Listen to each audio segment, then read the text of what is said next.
자, 이번엔 몰 농도 들어가도록 하겠습니다. 몰 농도 하면 대문자 M으로 표시해요.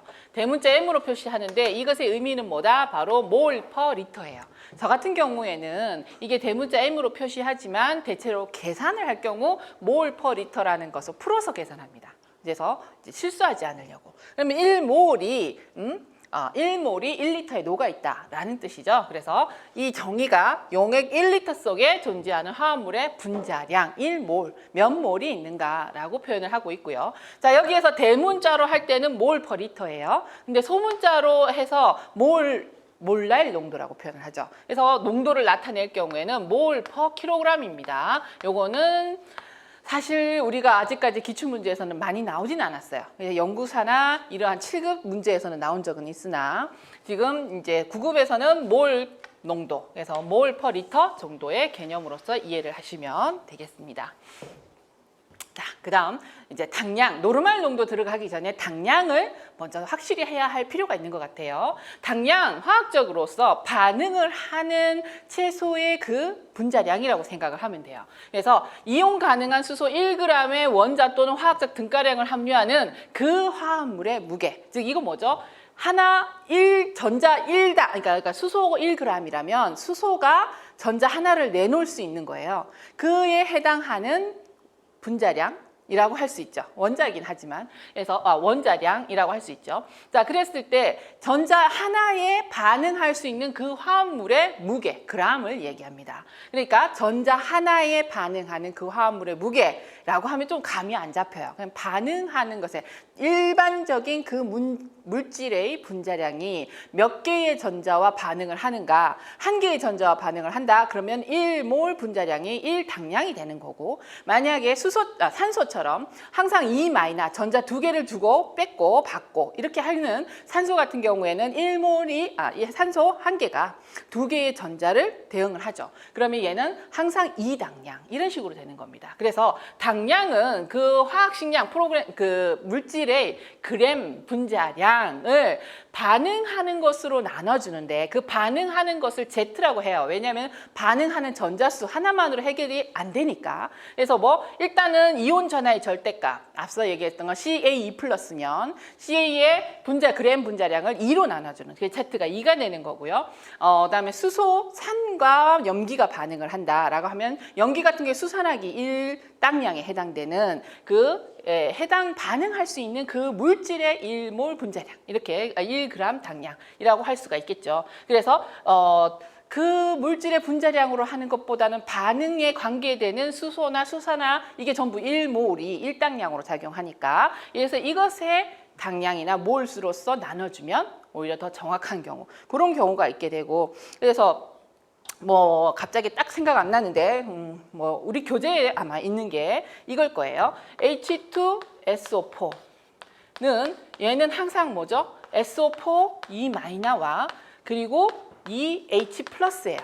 그렇기 때문에 이 물질은 수소 2개에 해당되는 그러한 반응을 하게 되는 거죠. 항상. 그러면 얘는 지금 2당량으로 나눠집니다. 그럼 수소니까 CH3 COOH, 얘는 지금 수소가 4개야. 그럼 4개인가? 아니에요. 반응하는 것이 얘는 H+랑 CH3COO-로 하죠.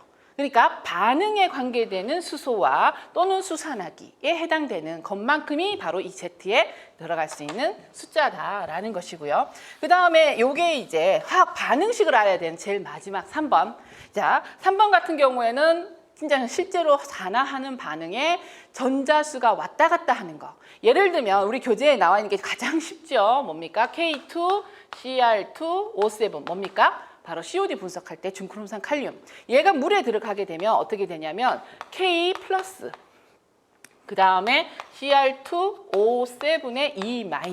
그럼 얘는 아까 얘네들이 지금 분리되는 거 H+ 이렇게 분리됐을 때 그 개수니까 얘는 2인가가 아니에요. 왜냐하면 우리가 원하는 반응은 이게 아니라 이 물질이 물에 들어갔을 때 산화 반응을 일으키는데 그때에 관여하는 게 바로 이 물질 CR2O7이고, 그래서 CR2O7이 물속에서 반응하는 전자수는 바로 6개. 그래서 이것이 플러스 6 전자수를 받아서 다시 요 자체가 2Cr3 플러스 그 다음에 7H2O가 되는 반응이 일어나요.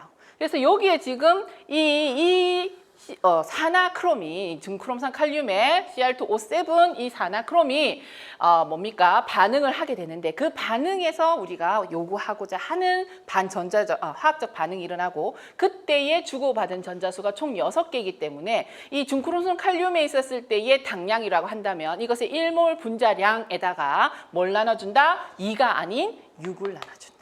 그래서 요러한 물질일 경우에는 반응을 알아야 우리가 정확한 당량을 알 수 있습니다. 그래서 당량, 요거는 화학에 많이 나오죠. 그래서 요거를 알고자 하는 이유는 뭐냐면 바로 제가 제일 강조하고자 하는 게 노르말 농도이기 때문이에요. 그래서 노르말 농도, 이게 우리 대체적으로 무슨 용액을 만드는 것이라든가 아니면 pH의 반응, pH를 조정한다라든가 또는 산화하는 반응을 한다라든가 했을 때 반응에는 무조건 노르말 농도예요. 그래서 노르말 농도에서 제가 즐겨 쓰는 단위는 equivalent per liter.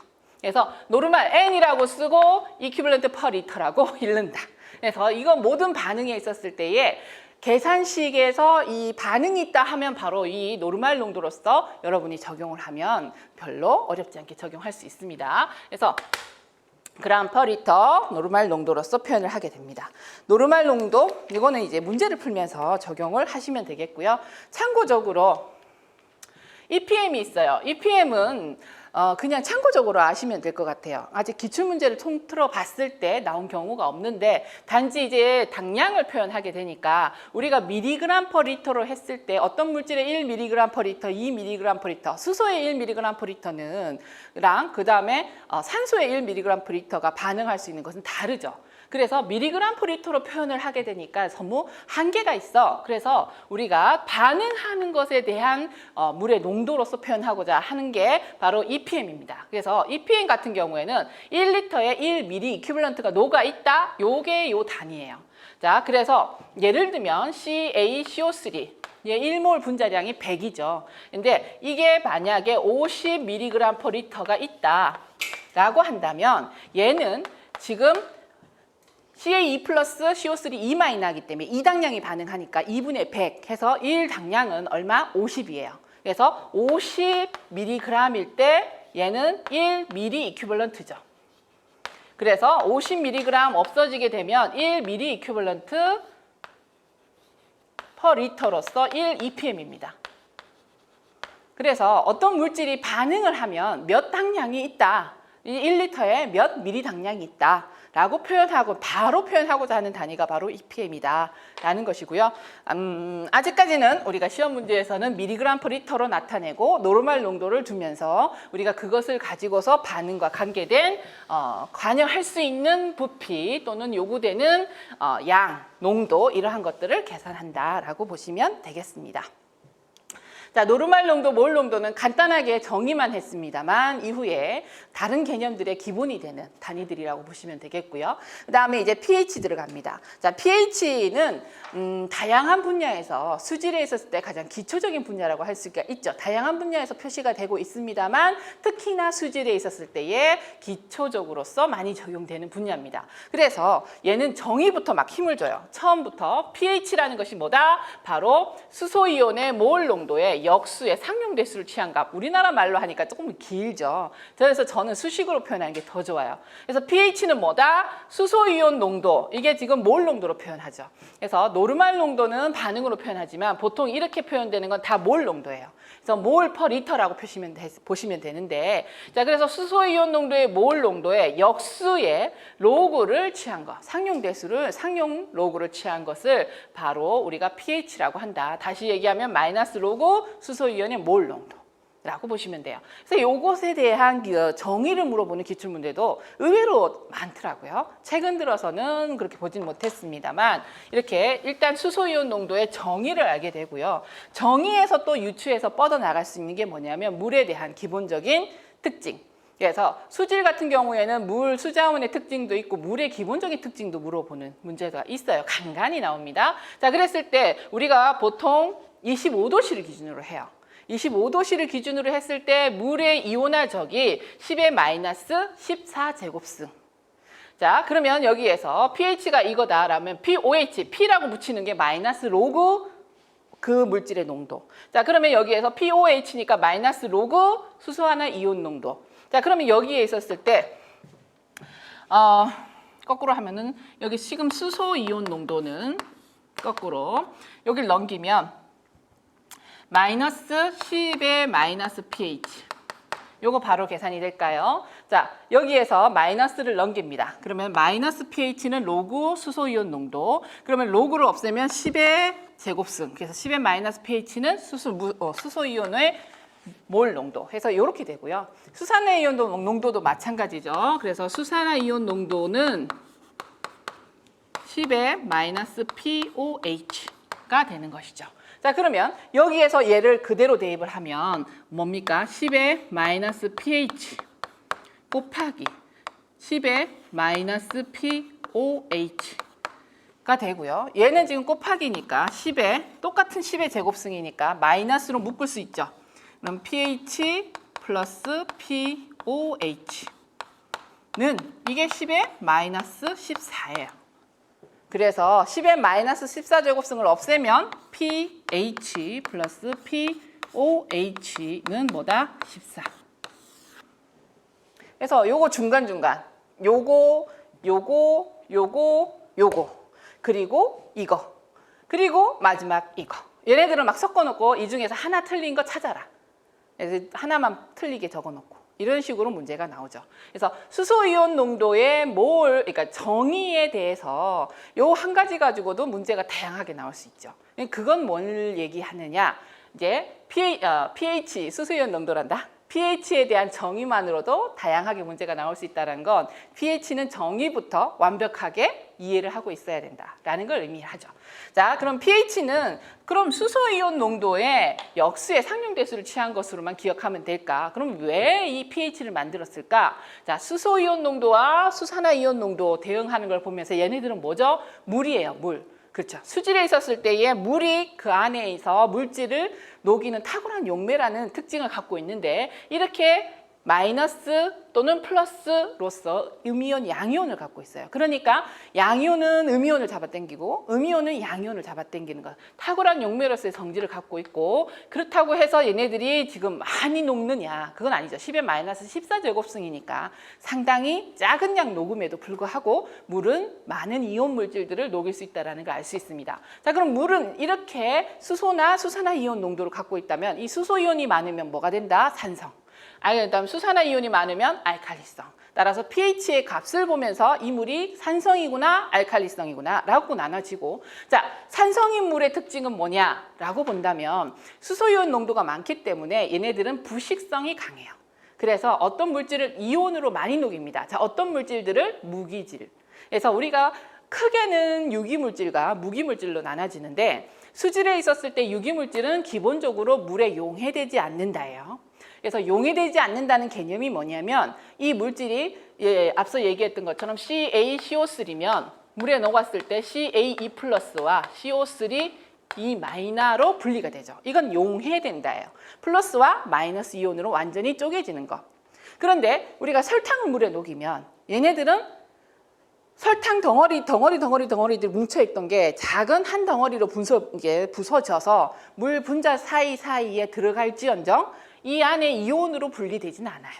그래서 그게 유기물의 특징입니다. 유기물은 물에 용해되지 않고 기름에 녹는다. 유기물은 그래서 우리가 보통 유기물을 하게 되면 유기 생명체의 세포를 이야기하는데 세포의 기본 구성 단위들이 전부 유기물이잖아요. 이 유기물이 물에 녹아버리면 우리 지구는 물이 엄청나게 순환하는 환경인데 생명체의 형태를 유지할 수가 없어요. 그러니까 유기물은 물에 용해되지 않는다. 그러면 용해되는 것들은 뭐다? 무기염들이죠.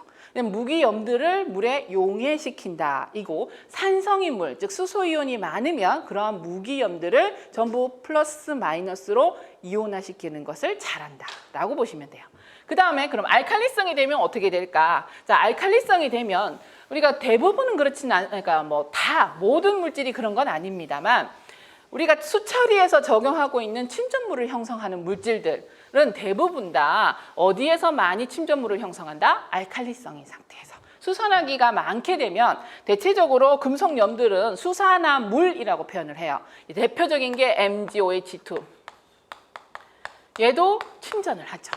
그래서 수산화기가 많으면 대부분이 수산화물로서 우리가 침전을 형성하다 보니 우리가 알칼리성이 높으면 침전성이 있다라고 표현을 해요. 그래서 pH만 보고도 이 물은 침전성이 강하다, 부식성이 강하다. 그다음에 pH 알칼리성이다, 산성이다. 라는 것으로서 우리가 물의 특성을 이야기할 수 있습니다. 그래서 pH, 물의 가장 기본적인 특성을 이야기하는 지표구나 라는 것을 알 수 있죠. 그래서 그 정의로서 이렇게 문제로 확인을 하는 겁니다. 다음, 또 이게 물에서 중요한 것은요. 물에 이게 앞서서 뭐 산성이다, 알칼리성이다 해서 수소 이온 농도와 수산화 이온 농도뿐만 아니라 이 자연계에 있었을 때의 이 지구상의 유기 생명체는 전부 CHONS 이런 식으로 해서 탄소와 수소를 기반으로 하는 유기 생명체예요. 그러다 보니 탄소가 상당히 많은데 이 탄소가 또 연소가 되면 CO2로 나가게 되고 물에 녹으면 다시 탄산염이 되는 그러한 순환 관계를 가지고 있어요. 그래서 아주 풍부한 물과 아주 풍부한 탄소 유기 물질들 이러한 것들이 또 무기 형태로서 순환하는 과정 중에 물에 어떠한 형태로 머물렀다 가는가 또 그렇게 물에 들어왔을 때 어떠한 형태가 또 물의 어떠한 성질로 나타내는가를 나타내는 게 바로 또 pH입니다. 그래서 이게 여기에 보게 되면 요 반응은 많죠. 이산화탄소랑 물이 만나는 반응이 크게 두 가지를 굉장히 많이 해요. 뭡니까? 광합성, CO2 플러스 H2O. 여기에는 반드시 뭐가 들어가야 되죠? 햇빛이 들어가야 됩니다. 그래서 이때는 CH2O 플러스 O2. 이게 광합성이고 이쪽으로 가게 되면 호흡이 되죠. 그래서 유기물을 분해하는, 즉 유기물질을 처리하는 데서 상당히 중요한 반응이고요. 또 하나는 물에 녹아드는 거예요. 햇빛 없습니다. 그래서 대기 중에 아주 풍부한 CO2와 대기 중에 아주 풍부한 물이, 즉 빗물이 내려가면서 요번에 나왔었죠. 대기 중 조성물질 해서 가장 많은 게 질소, 산소, 아르곤, 이산화탄소, 네온, 기타 등등 쭉 나가는데 지금 질산, 이 네까지만 외워도 훌륭하죠. 질소, 산소, 아르곤, 이산화탄소예요.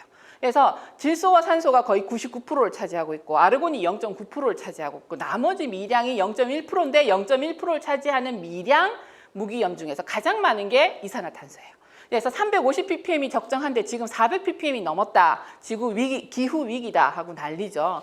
그러한 영향 외에도 수계에 있었을 때는 이산화탄소가 물에 녹아 들어가게 되면 바로 수소이온과 그다음에 중탄산염으로 나눠지게 됩니다. 그래서 중탄산염으로 나눠지게 되고 그럼 중탄산염은 알칼리성 유발물질이에요. 알칼리도 유발물질이에요.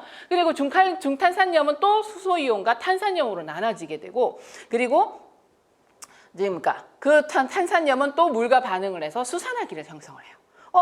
뭐지? 아까 이 이산화탄소가 물에 들어가서 수소이온을 만들었는데 수소이온 만드는 거 외에도 결국은 뭐죠? 수산화기를 만드네. 즉 pH에 관계되는 거구나라는 걸 알 수 있습니다. 요걸 가지고서 또 굉장히 많은 것들을 이야기를 해요. 어떤 것을 이야기를 하느냐면 요거 이야기할 수 있죠. pH에 따라서 물에 존재하는 탄산염들입니다. 그래서 우리 교재에 있는데 여기 지금 요거 수정이 안 됐더라고요. 그래서 교재가 수정이 됐는지 안 됐는지는 좀 제가 확인을 해봐야 되겠는데 이번 참에 수정 넘길 때 다시 한번 확인하겠습니다. CO3 이마이너죠. 탄산염입니다. 자, 그리고 중탄산염 HCO3 마이너가 되는 거죠. 아까 얘기했던 것처럼 CO2가 물에 녹아 들어가면 물과 반응을 했을 때 중탄산염과 수소이온을 만들고 그 다음에 얘가 또 뭐가 된다? 수소이온과 탄산염을 만들고 그 다음에 이 탄산염이 또 물과 반응하면 수산화기와 중탄산염을 만들어요. 그런데 이게 pH에 따라서 많이 존재하는 형태가 달라지죠. 지금 보게 되면 pH 6.5 이하에서는 지금 CO2밖에 없어요.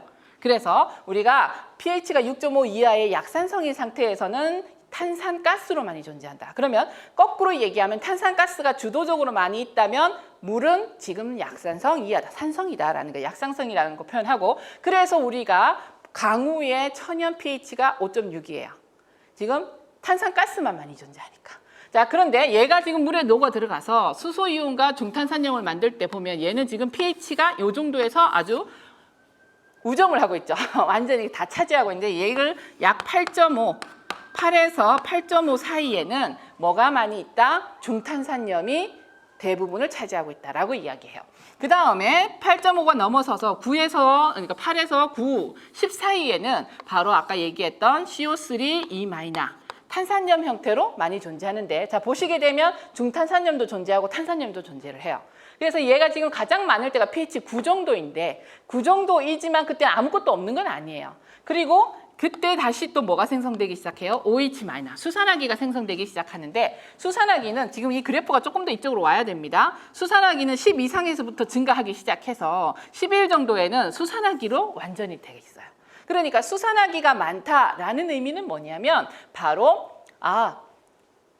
지금 알칼리도 유발 물질이 수산화기로만 형성이 돼 있고 pH가 11 이상의 굉장히 고알칼리성 물질이구나 라는 거죠. 그럼 여기는 굉장히 친전성이 강한 상태, 여기는 지금 산화성이 강한 상태. 이렇게 되고요. 지금 얘기했던 중탄산염, 탄산염, 수산화기는 아까 얘기했다는데 알칼리도 유발 물질입니다. 나중에 알칼리도 할 때 다시 한 번 더 다루게 될 거예요. 그런데 이 물질들에 따라서 우리가 수질의 성질이 달라지게 되니까 이러한 형태로서 pH와 더불어서 알칼리도 유발 물질의 존재 형태와 그에 따른 물의 성질을 이야기한다라는 것이죠. 그래서 알칼리도를 이야기할 때도 pH가 따라간다라는 거. 그래서 둘이 굉장히 밀접한 관계가 있다라고 표현을 합니다. 자, 그것도 외에 이러한 것과 같은 영향은 그러니까 같은 맥락에서 설명이 되는 건데, 앞서 얘기했던 것처럼 탄산가스와 중탄산염 이러한 형태가 되는데, 이 물질들이 다 뭐다? 탄소 산화물이에요. 그런데 이 이산화탄소, 탄산염, 중탄산염은 수계에 있었을 때 조류, 광합성을 하는 생물들에 있어서 광합성의 원료가 되죠. 광합성이 이거 뭡니까 이거? 내가 이거 잘못 썼네. H2O입니다. 자, CO2 플러스 H2O 더하기가 아니고 햇빛이죠. CH2O 플러스 O2 입니다. 이게 광합성이에요. 광합성이 이게 뭐죠? 유기물입니다. C6H12O6 즉 6 CH2O이죠. 이게 바로 포도당이에요. 그러니까 유기물의 가장 근본적인 것을 만드는 게 바로 광합성인데, 이 조류가 광합성을 할 때 필요로 하는 이 탄산가스, 이게 바로 수계에서 아까 들어왔던 녹아있는 탄산가스인 거죠. 그러면은 조류가 이 광합성을 하려면 탄산가스가 충분히 필요로 한데, 그러면 아까 있었던 이 그래프를 다시 한번 볼게요. CO2를 소비하려고 했더니 CO2를 막 소비하면 그러면 물에서는 CO2가 사라져요. CO2가 사라지게 되면 이쪽 평형을 이루고 있던 곳에서 이 CO2가 사라지게 되면 이 지금 알칼리도가 충분히 많이 있다면 이 물질이 수소이온을 붙잡아서 CO2랑 H2O로 해서 CO2를 공급해 줄 거예요. 그러면 여기에 지금 얘가 지금 수소이온이 사라지죠. 수소이온이 사라지니까 또 알칼리도 지금 HCO3 중탄산염이 많다면 얘가 충분히 많으니까 사라진 수소를 채우기 위해서 다시 탄산염을 만들 거고, 탄산염이 만들어지면 나중에는 이제 중탄산염과 수산화기로 만들어지는데, 이렇게 되면 점점점 뭐가 돼요? 수산화기가 증가하는 쪽으로 가게 되니까 이것은 pH가 올라간다라고 할 수 있고요. 당량가로 따지게 되면 지금 이게 1당량이 소모가 됐어요. 그리고 또 1당량이 소모가 됐어요. 그러면 소모가 된 게 2당량이에요. 2당량인데 지금 생성된 걸 보면 지금 얘가 2당량이 생성이 됐어요. 2당량은 다시 1당량, 1당량, 2당량이 생성이 됐어요. 그러니까 2당량이 소모가 돼서 2당량을 생성하고 그 2당량은 또다시 소모가 되면 또 2당량을 생성해요. 그럼 뭐죠? 전부 제로섬. 그래서 알칼리도 유발 물질은 전혀 양의 변화가 없습니다. 그런데 뭐가 생겼죠? 수산화기가 생겼어요. 그래서 pH가 올라간다라고 표현을 하죠. 예, 조류가 번성을 하게 되면 조류는 CO2를 소모했을 뿐인데, 그런데 물에 있었을 때는 수산화기가 증가하는 현상이 일어난다. 그게 바로 이제 pH의 변화로서 우리가 표현을 할 수 있는 겁니다. 이게 왜 얘기하는 건가? 시험 문제 물의 특성을 이야기할 때에 호소수에서라고 이야기한다라는 건 기본적으로 알칼리도가 충분한 물이다. 그리고 조류가 굉장히 많은 상태다라는 걸 이야기해요. 그럴 상태에서 우리가 조류의 광합성이 일어났다라는 걸 뭘 얘기하냐면 조류의 광합성으로 인해서 앞서 일어났던 반응이 순차적으로 일어났고 pH가 올라간다. 예요. 그러니까 호소수에서 한낮에 일어나는 물의 수질에 대해 바르게 설명한 것을 고르시오. pH가 올라간다. 이 뭔 갑자기 앞뒤가 없는 말인가? 근데 맞는 말이에요. 얘기했던 것처럼 호소수는 알칼리도가 충분한 물. 그러면서 낮에 하면 햇빛이 내릴 때니까 광합성이 일어나요. 호소수는 또 조류가 많으니까 그럼 조류가 알칼리도를 유발해서 광합성을 할 때 알칼리도 유발 물질이 계속 그 탄산가스를 보충해 주면서 알칼리도 유발 물질의 상태 변화에 따라서 pH가 올라가는 거예요. 그렇게 표현을 하죠. 시험 문제에서는 조건은 그렇게 주어지고 답으로서 옳은 걸 골라라. pH가 올라간다, 침전성이 높아진다, 그다음에 유기물량이 증가한다. 이렇게 표현해요. 그래서 이거는 앞서 있었던 그 세 가지 반응식이 돌아가는 것을 반응식으로 물어보는 게 아니라 결과론적으로 물어보죠. 그러니까 이해를 하고 있습니까?를 하게 되는 거예요. 그래서 쉽게 접근을 하고 그 다음에 그것을 활용을 할 수 있으면 더 좋겠죠. 요거 지금 오타는 맨날 내가 왜 이렇게 계속 오타를 남기는지 요건 제가 신경을 좀 쓰겠습니다. 다음, 알칼리도가 충분하다라고 했는데 지금 알칼리도가 충분하지 않으면 어떻게 될까요? 앞서서 이 반응에 있었을 때 알칼리도가 충분하다라는 게 이 중탄산염이 많다라는 거예요. 그런데 이게 충분하지 않으면 얘만 소모가 되겠죠. 자, 소모되면 알칼리도가 충분하지 않다라는 조건이 있게 되면 조류가 번성을 하거나 또는 이후에 나오는 폭기를 하거나 또는 가열을 하거나 하게 될 경우 탄산가스의 양이 줄어들기 때문에 그럴 경우에는 어떻게? 거꾸로 탄산가스를 녹이는 기체에서 물로 녹아 들어갑니다. 그러면은 탄산가스량이 증가하는 쪽이 되기 때문에 오히려 pH가 내려갈 수 있어요.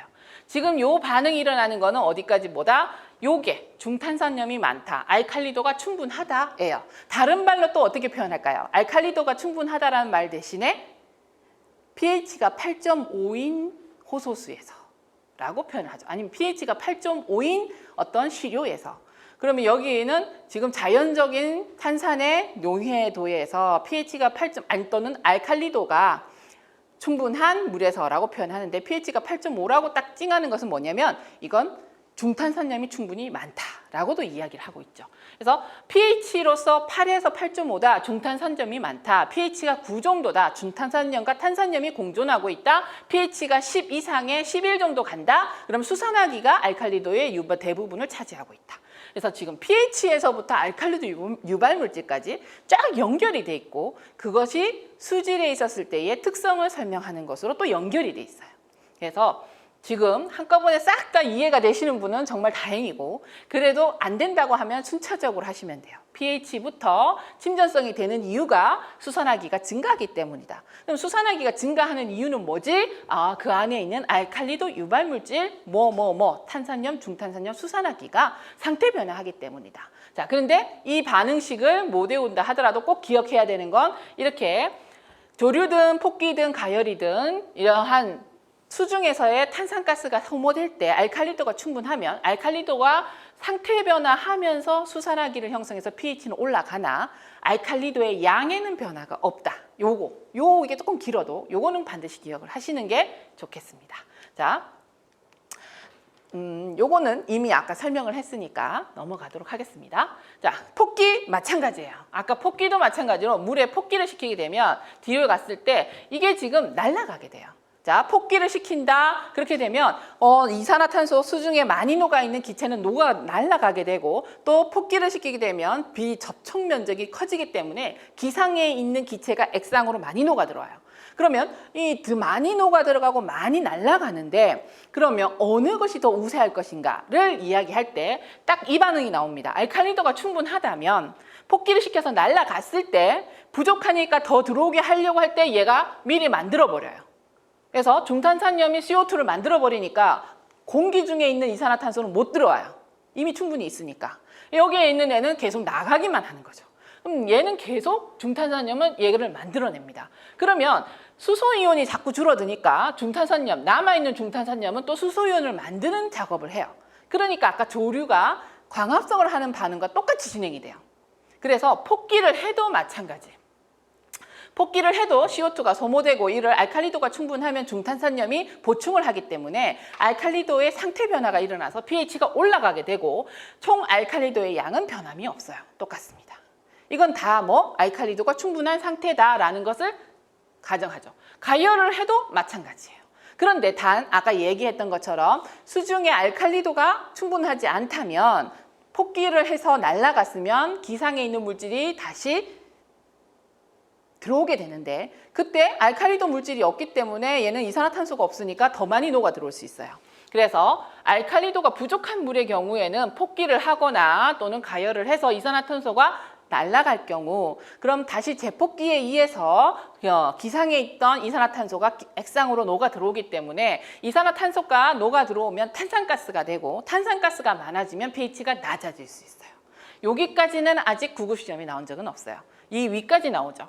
그래서 폭기를 시킨다, 가열을 한다, 조류가 강합성을 한다 하게 되면 뭐다? 바로 알칼리도 유발 물질이 계속 상태 변하면서 pH가 올라가고 그럼으로 인해서 보충을 해주게 되는데 대신 알칼리도 유발 물질의 양에는 변화가 없다. 요거 계속 강조를 하고 있죠. 그래서 그 정도 요걸 기억을 하시면 되겠습니다.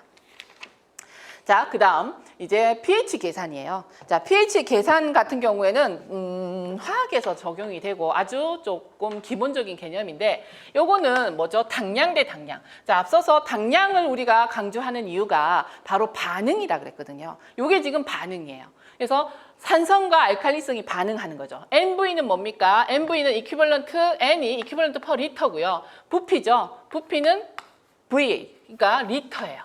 그래서 리터 없어지면 당량입니다. 그래서 당량은 당량이다.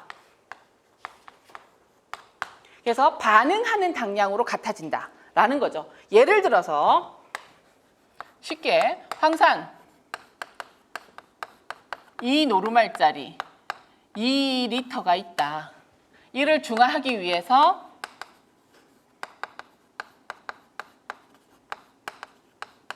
NaOH 1노르말짜리는 몇 리터, X 밀리터가 필요한가? 라고 할 때 바로 이 NaOH의 수산화기 당량이 중화를 하기 위해서는 산의 당량과 같아야 되는데 그럼 MV 곱해야 되죠? 2 곱하기 2 이퀴벌런트 퍼 리터의 리터. 그럼 2당량 곱해서 2당량 퍼 리터 곱하기 2리터니까 4 당량이 되고 지금 노르말 NaOH는 1 당량이니까 그래서 X가 되면 X는 지금 이퀴벌런트 퍼 리터 없어지고 리터 하나만 남죠. 그래서 4리터. 요렇게 계산을 하는 거죠. 요거 그 다음에 조금 똑같은데 액성이 같은 그러면 황산 2노르말 그리고 1리터 플러스 염산 1노르말 그리고 얘가 1리터 일 때 그러면 혼합액의 노르말은 하게 되면 요 반응을 쓰게 되죠. 그래서 황산 2 이퀴벌런트 퍼 리터 곱하기 1리터 더하기 염산 1 노르말이니까 1 이퀴벌런트 퍼 리터 곱하기 리터는 지금 모르는 N에다가 이퀴벌런트 퍼 리터에다 1 플러스 1 리터가 되죠. 그러면 여기 넘어가게 되면 N은 2분의 2 플러스 1 그래서 2분의 3 이퀴벌런트 퍼 리터가 되는 거죠. 1.5가 되는 거예요. 그래서 이렇게 되는 거. 그 다음에 지금 액성이 서로 다르다 하면 빼주는 거죠. 요거는 사실 산술 평균과 같은 건데 단지 반응이니까 당량으로 맞춰주는 거고요. 요거는 지금 액성이 다르니까 강한 어떠한 산성이 강하다면은 산성에서 약한 알칼리성을 빼주고 알칼리성이 강하다 하면 알칼리성에서 약한 산성을 빼주게 되죠. 예를 들면 지금 황산이 2노르말짜리가 2리터가 있는데 여기에 플러스 NaOH 1리터짜리를 1리터 섞었을 때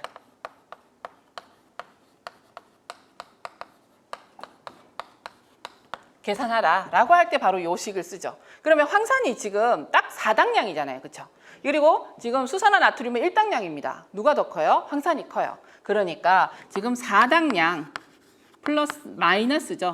거기에 NaOH가 1당량을 빼주게 되면 그러면 남는 것은 노르말 곱하기 부피. 자, 그래서 모르겠는데 그것의 부피는 2 더하기 1이니까 리터.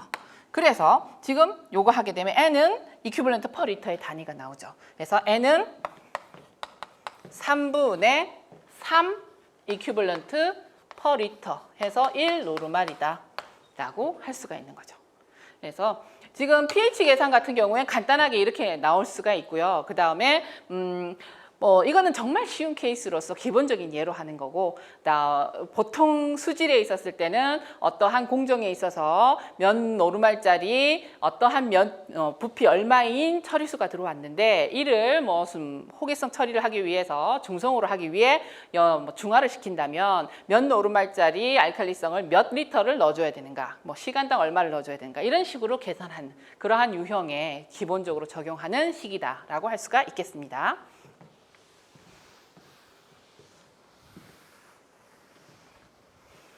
요 pH의 가장 기본적인 계산이다라고 보시면 되겠고,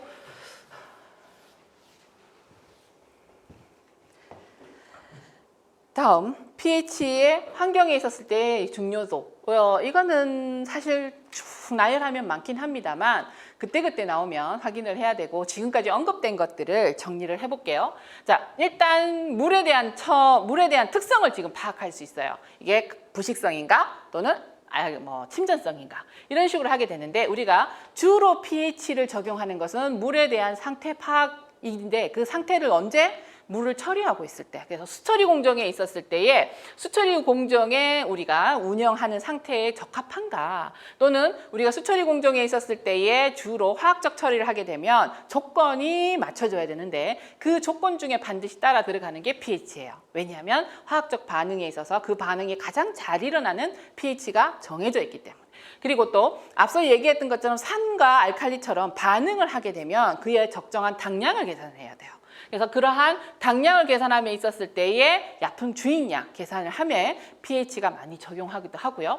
그 다음 이제 이거는 전반적으로 우리 단순히 물의 부식성이다, 침전성이다를 넘어서서 이것이 물의 오염 정도를 판단하는 수질 지표라는 것이죠. 그래서 우리가 간단하게는 수산화기 또는 수소이온의 지표다라고 얘기했고, 물의 특성이다라고 표현했지만, 나아가서는 이것이 이 자연수 중에 물의 특성 pH는 이 정도 중성인데, 이 물에 지금 들어온 처리수의 pH가 산성이다라고 한다면 그 산성을 유발하는 오염물질이 있겠구나. 그래서 어떠한 형태로서 오염이 되었구나, 이 특성은 뭐겠구나, 부식성이겠구나, 이런 식으로 판단을 할 수 있는 지표가 되는 아주 기본적인 지표다라고 해석을 할 수 있습니다. 자, 그 다음 pH에 있었을 때 정말 가끔 나오는 것이긴 합니다만 완충이라는 개념이 나와요. 그래서 그냥 문제가 다음 완충식을 완충 용액을 만들고자 할 때 이 완충 용액은 pH 얼마에서 조절을 하고자 한다. 그랬을 때 이 완충 용액의 조성, 염기와 산의 조성에 대한 몰비를 계산하라. 이런 식으로 할 때도 나오게 돼요. 그럼 첫 번째 완충이라는 개념을 알아야 되겠죠. 그래서 완충이라는 의미가 뭐다? 충격을 완화시키는 것이다. 그러면 어디에서 pH의 변화에 있어서 충격을 완화시키는 게 완충 작용이며 완충 용액이다. 그래서 완충 용액에 있었을 때에 우리가 기억해야 되는 것이 뭐다? 바로 그 완충 용액의 구성이죠. 그래서 우리가 산으로 되어 있는 그 완충 용액이라면 그 산은 약산이어야 돼요. 약산이어야 되는데 그 약산에 강염기의 염을 함유한 용액. 이게 조금 헷갈리죠. 그래서 제가 교재에다가 아예 예를 들어 놨습니다. 우리가 보통 대표적인 약산 하면 CH3COOH예요. 얘가 물에 들어가게 되면 CH3COO-와 수소이온으로 해리가 되는데, 얘가 100% 해리가 안 돼요. 많이 해리돼봐야 한 30-40%? 그럼 나머지는 전부 얘가 되어 있는 거죠. 자, 그럼 힘의 크기를 한번 볼까요? 지금 해리를 한다면 얘가 지금 자유로워지려고 하는데, 붙잡는 건 이겁니다. 그래서 붙잡는 얘가 힘이 세다면 얘는 계속 붙잡혀 있는 형태로 결합물로 존재를 할 거예요. 자, 거기에 비해서 똑같은 그러니까 지금 산이죠. 산에 대응하는 염, 이 염을 함유하는 CH3COO를 가지고 있는, 그러면서 수소이온보다 훨씬 더 해리하려는 성질이 강한, 그래서 K를 넣어요. 그렇게 되면 얘는 CH3COO 마이너와 K 플러스로 해리가 되는데 거의 100% 해리가 된다고 보시면 돼요. 그래서 여기에서 보게 되면 이 물질은 보면 항상 이렇게 해리가 되고 여기에서는 이만큼 남아있게 되는데 만약에 수소이온 농도가 줄어든다라고 한다면 얘가 줄어들어요. 그럼 얘가 지금 힘이 약하니까 지금 얘는 지금 계속 해리가 돼 있으려고 하니까 뭐죠? 평형을 맞추려고 하니까 해리 안 된 애들 있죠. 해리 안 된 애들을 해리시켜서 수소이온을 보충해요.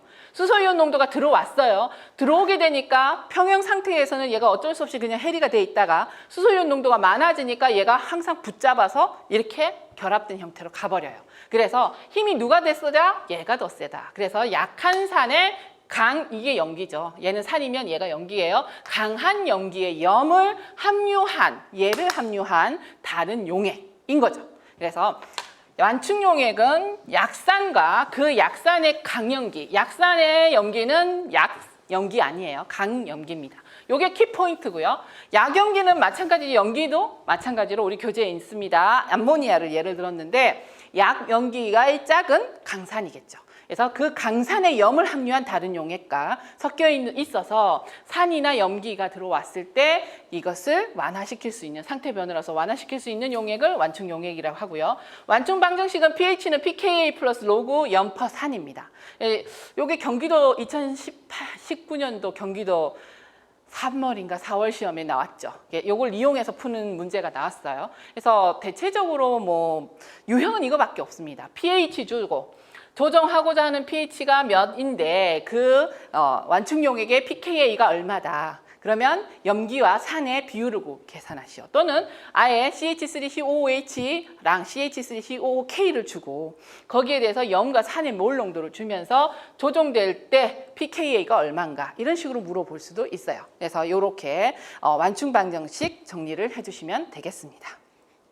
그래서 사실은 이번 시간은 pH죠. pH는 기본에서 어떠한 의미인가 요까지 계속 강조를 했은 건데 그 부분만 좀 정리를 잘 부탁합니다.